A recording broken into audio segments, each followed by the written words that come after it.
So who invented the infinite banking concept and why?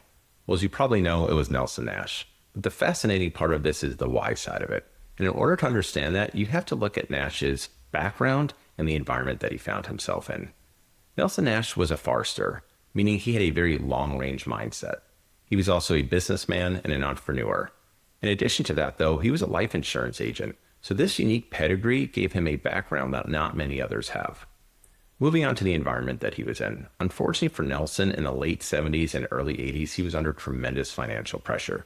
Remember, he was a businessman and an entrepreneur. He had a lot of investments, but unfortunately, those investments cannot service the debt that he had accumulated.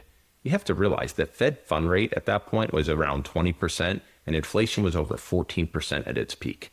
He needed to look at ulterior ways that he could service that debt. That's when he realized that the cash value in his whole life insurance policies was the answer. But realize that was just the tool. It wasn't the overall answer.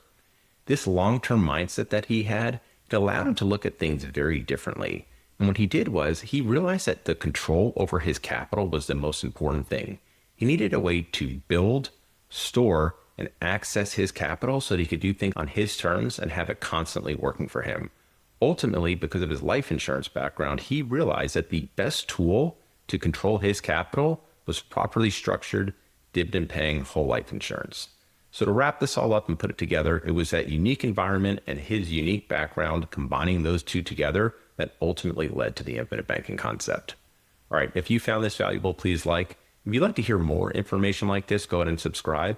And if you want to learn more about the infinite banking concept, go to my Start Here page.